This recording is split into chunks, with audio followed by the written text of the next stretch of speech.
भगवान कृष्ण और बलराम को लेवा लाने के लिए जब कंस ने अक्रूर जी को मथुरा से भेजा, तब ये प्रेमातुर होकर नंद गोकुल को चले।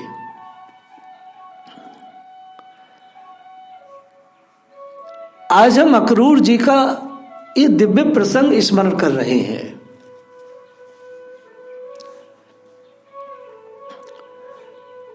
प्रेम चिंतन, प्रेम का भाव, प्रेम में डूबना, प्रेम के बारे में सोचना, प्रेम की प्राप्ति, ये चीजें आज हम महसूस करेंगे, सीखेंगे। प्रेम चिंतन अक्रूर जी के नेत्रों से आंसुओं की धारा बह चली। मार्ग में जाते हुए सोच रहे थे कि अब मैं शीघ्र जाकर शोभा धाम भगवान श्याम सुंदर को देखूंगा। वे मनी मन यही मना रहे थे कि मुझे जो ये शुभ शकुन हो रहे हैं ना, इनका फल प्रभु दर्शन ही हो। उन्हें दर्शनों के अतिरिक्त और कुछ भी अच्छा नहीं लग रहा था। अक्रूर जी अपने शरीर की सुध-बुध नहीं रह गई थी, वो डूब गए थे। गोकुल घुसते ही जब उन्होंने धूलि में वज्र ध्वज अंकुश कमल युक्त श्री कृष्ण के चरण चिन्ह दिखाई पड़े, तो वे सहसा कूद पड़े, वहीं ब्रजरज में लौटने लगे।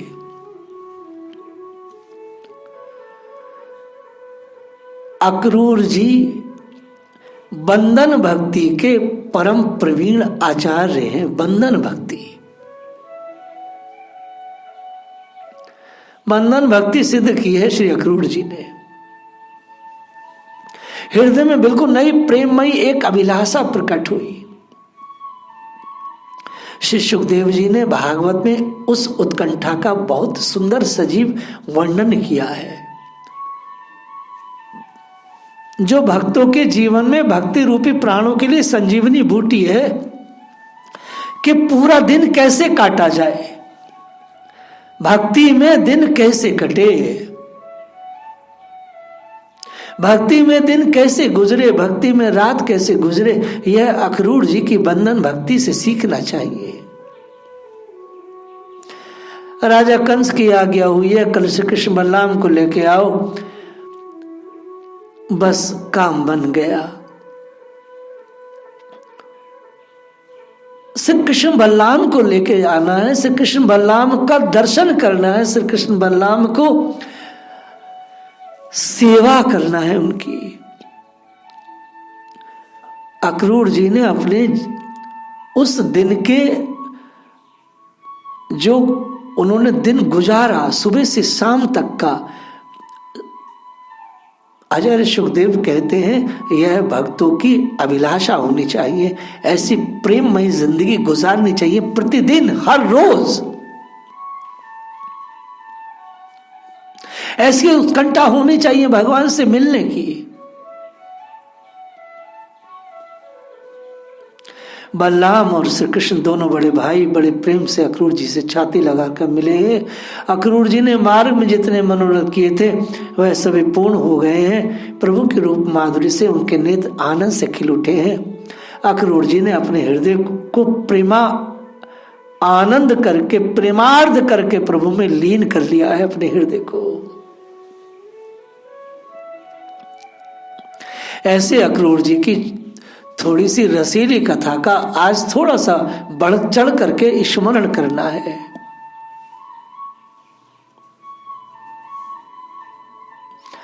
ये यदुवंश सातवत वंशी यादव श्रेष्ठ सब फल के पुत्र थे।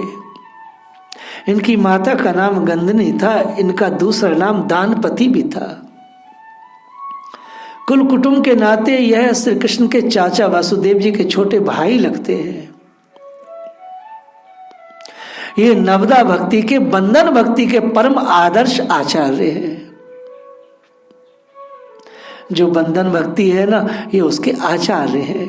कंस के अत्याचार से उत्पीड़न होकर बहुत यादव तो मथुरा छोड़कर जहां तक चले गए, परंतु देश कालविद श्री अक्रूर जी समय की प्रतीक्षा करते हुए कंस के दरबार में ही बने रहे।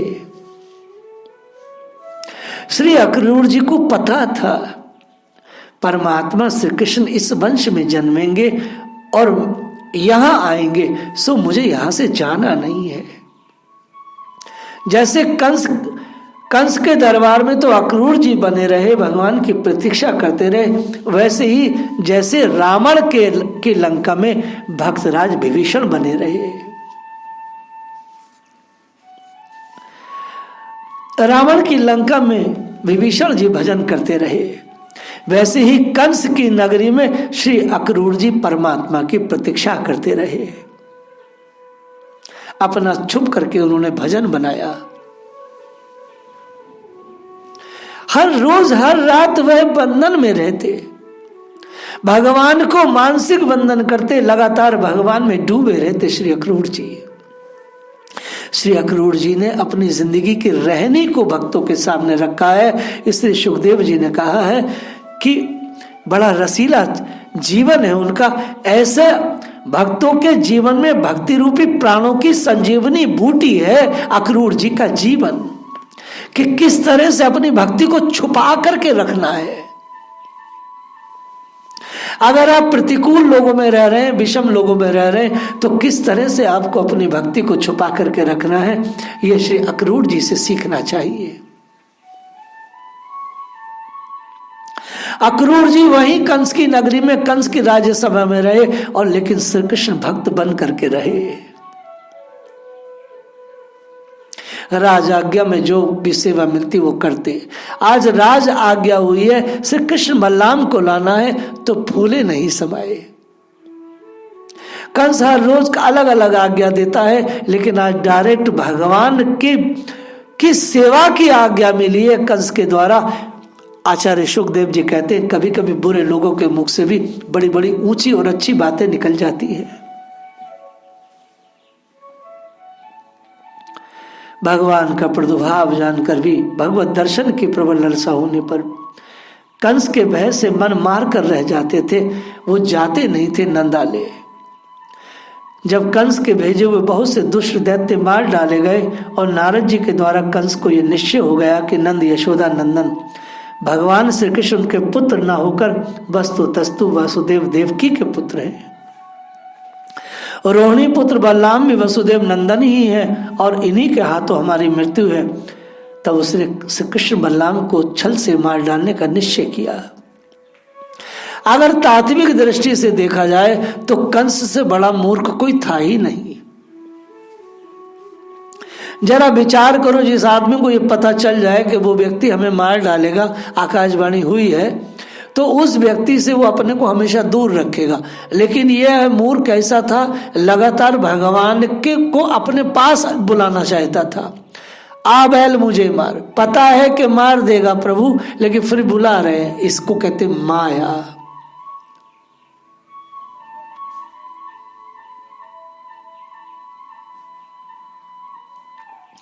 उसने एक धनुष यज्ञ की रचना की। उसको देखने के बहाने श्री कृष्ण बलराम को बुलवाकर अपने ब्रज काय मलो द्वारा उन्हें मरवा डालने की सोची। फिर क्या था, बड़े ही आदर पूर्वक यादवों में श्रेष्ठ श्री अक्रूर जी को अपने समीप बुलाकर कुटिल कंस उनका हाथ अपने हाथ में लेकर सौहार्द दिखलाते हुए बोला, अक्रूर जी, अब आप जल्दी से जल्दी बलराम कृष्ण को यहाँ ले आइए। उनसे केवल इतना ही बात कहिएगा कि वे धनुष यज्ञ के दर्शन और यदुवंशियों की राजधानी मथुरा की शोभा देखने के लिए यहाँ आए।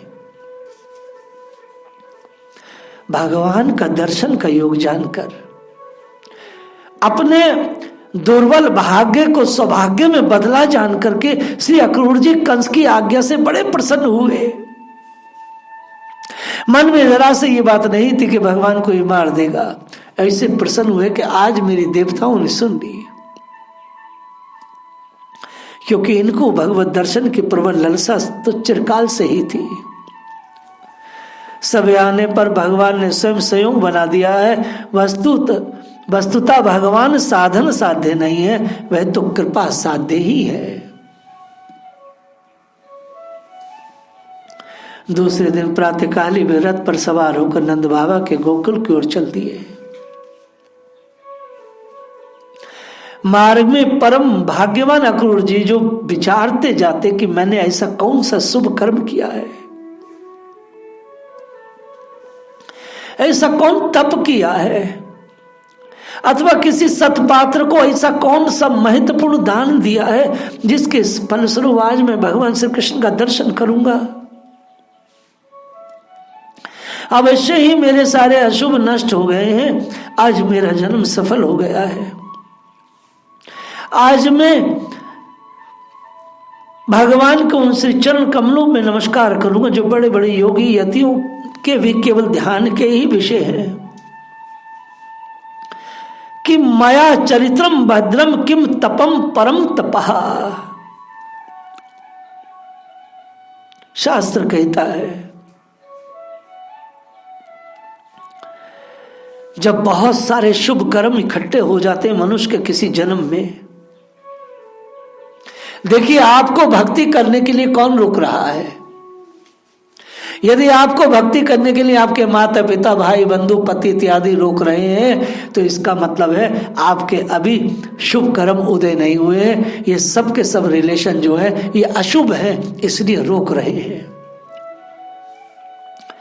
क्योंकि जब तक शुभ कर्म का प्रकट्य नहीं होता तब तक किसी को परमात्मा की ओर जाने की कोई आज्ञा में नहीं देता है, न ताकत मिलती है।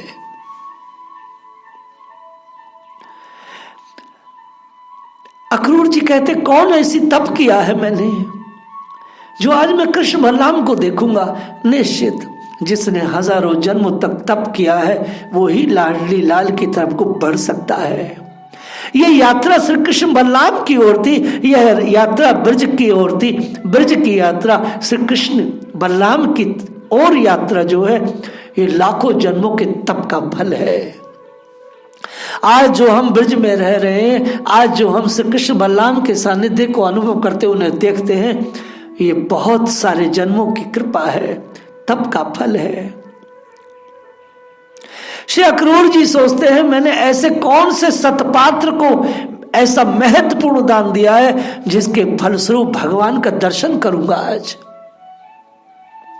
निश्चित बड़े बड़े साहूकार, बड़े बड़े वीर लोग, बड़े बड़े धनवान लोग दान देते हैं, निश्चित देते हैं, लेकिन शास्त्र क्या कह रहा है, किसी सतपात्र को, किसी योगी को, किसी यति को, किसी भगवत प्रेमी को ऐसा विशेष दान दिया है जिससे भगवान ऐसे रीझे हैं, ऐसे रीझे हैं कि आज उस रीझने के बल पर मुझे भगवान का दर्शन मिल रहा है। दान तो सब देते हैं साहब, लेकिन सुपात्र को कौन दान दे रहा है? कौन लाडली लाल का प्रेमी है, कौन उसको लेके जी रहा है? ऐसे महापुरुष को कौन दान दे और वो दान किसी जन्म में फल जावे, क्योंकि दान एक जन्म में नहीं लाखों जन्मों तक फलता है भैया।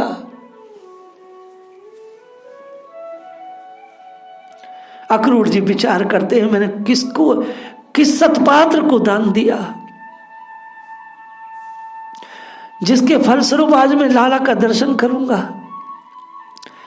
अंत में एक बात कहते हैं, मम आद्यम मंगलम नष्टम, मेरे जरूर जितने अशुभ हैं वो नष्ट हो गए हैं। क्योंकि जब तक जीव के सारे अशुभ कर्म, अशुभ और जितनी भी अशुभताएं हैं वो जब तक नष्ट नहीं होती है तब तक ना तो जन्म सफल होता है और प्रभु का ना ही दीदार होता है और ना ही प्रभु का एहसास होता है। ये जो छाती में जलन है ना साहब हमारे, ये हमारे अशुभों के कारण है। आज मेरा जन्म सफल हो गया है क्योंकि आज मैं भगवान के उन चरण कमलों में नमस्कार करूंगा। जब मैं उन्हें देखूंगा तब सब श्रेष्ठ पुरुष बलराम और श्री कृष्ण के चरणों में नमस्कार करने के लिए मैं तो रथ से कूद जाऊंगा। सुखदेव जी कह रहे हैं ऐसे मनोरथ करता है शुद्ध भक्त।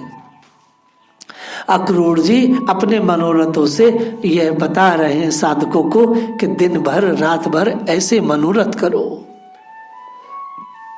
कलिकाल का मनुष्य स्त्री का चिंतन करता है, स्त्री पुरुष का चिंतन करती है, दोनों नरक में जाते हैं।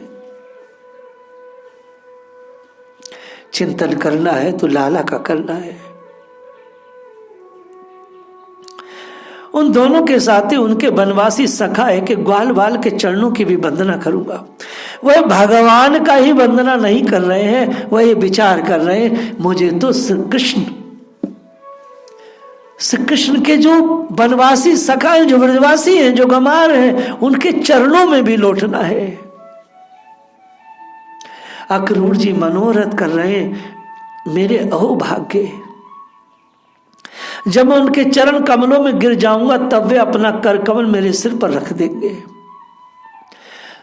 दिन कैसे गुजारा जाए, रात कैसे गुजारी जाए, यह बात अक्रूर जी अपने जीवन यापन शैली में दे रहे हैं।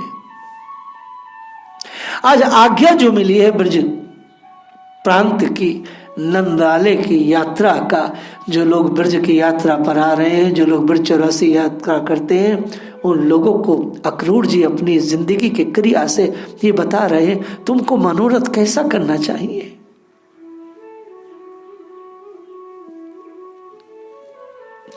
मैं उनके चरणों में हाथ जोड़कर विनीति भाव से खड़ा हो जाऊंगा। अक्रूर जी विचार करते, मैं तो हाथ जोड़कर खड़ा हो जाऊंगा ठाकुर जी के सामने। अक्रूर जी मनोरथ कर रहे हैं, वे मुस्कुराते हुए दया भरी स्निग्ध दृष्टि से मेरी ओर देखेंगे तो मैं परमानंद में मगन हो जाऊंगा, ऐसा मनोरथ कर रहे हैं। अभी अक्रूर जी अभी रथ पर बैठे हैं, रात भर ये मनोरथ चले हैं, दिन भर ये मनोरथ चले हैं। वे मुझे अपना जानकर अपने विशाल भुजाओं में पकड़कर अवश्य मेव अपने हृदय से लगा लेंगे। जरूर श्री कृष्ण मल्लाह मुझे अपनी छाती से चिपटा लेंगे। आह, उस समय मेरी तो देह पवित्र होगी ही। और एक बात बड़ी सुंदर कही, जैसा मनोरथ अक्रूर जी ने किया ऐसा कोई करे तो तब उसका जीवन सुधर जाए, जीवन मंगलमय हो जाए। प्रातेशमणि सद्गुरुदेव कहा करते थे, मनोरथ करो तो अक्रूर जी जैसा। घर बनाएंगे, आश्रम बनाएंगे, गाड़ी बंगला लेंगे, यह तुच्छ मनोरथ है। मनोरथ करना है तो श्री अक्रूर जी जैसा करना है।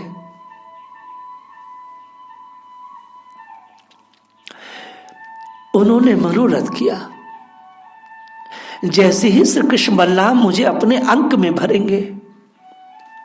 सबसे उत्तम बात तो यही लगी मुझे, क्योंकि इस वाक्य में परमार्थ छुपा है, इस वाक्य में सर्वभूत हिते रता छुपा है, इस बात में सुहृदम सर्वभूता नाम छुपा है। कैसे छुपा है आप सुने, प्रेम से सुने। जैसे श्री कृष्ण बलराम मुझे अपनी बाहों में भरेंगे उस समय मेरी देह पवित्र हो जाएगी। तो मेरी देह पवित्र हो जाएगी तो इसमें क्या बड़ी बात है, इसमें तो कोई बड़ी बात नहीं, क्योंकि भगवान जिसे अंक में भरेंगे उसकी देह तो पवित्र हो जाएगी, पक्की बात है। तो मानो अक्रूर जी कह रहे हो नहीं, ये बात तो है कि मेरी देह बहुत पवित्र हो जाएगी, लेकिन आगे भी तो सुनो, क्या है आगे।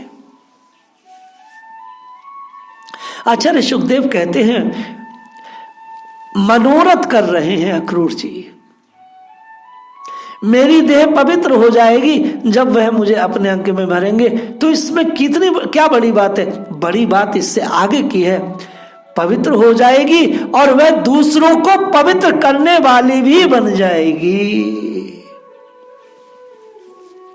बस ये सबसे बड़ी बात है।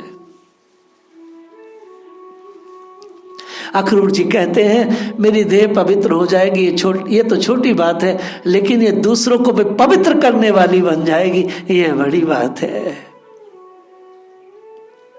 भगवान जिसको अपनी निगाह दी, भगवान जिसे अपने अंक में भर ले, वह तो शुद्ध होता ही है, वह संसार को भी शुद्ध करने की सामर्थ्य में आ जाता है, क्योंकि वह भगवत स्वरूप हो जाता है।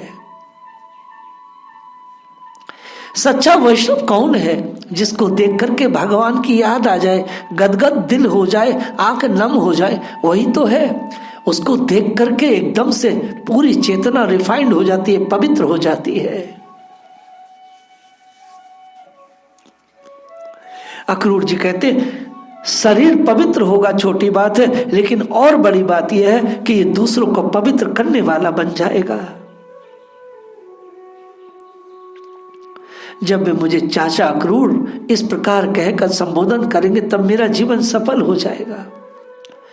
कभी कभी अक्रूर जी अपने को कंस का दूत विचार कर हताश हो जाते थे। सच्चे वैष्णवों की यही स्थिति है। अक्रूर जी कभी कभी विचार करते थे, मैं कंस का मंत्री हूं और मैं ठाकुर जी के पास जा रहा हूं तो कंस का दूत बन के जा रहा हूं।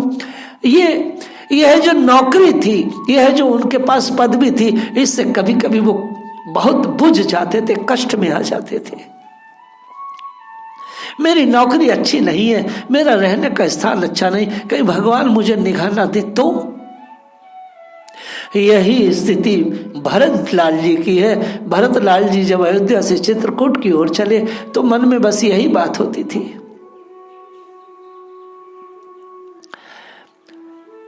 राम जी की ओर जब भरत जी देखते तो दौड़ने लगते थे।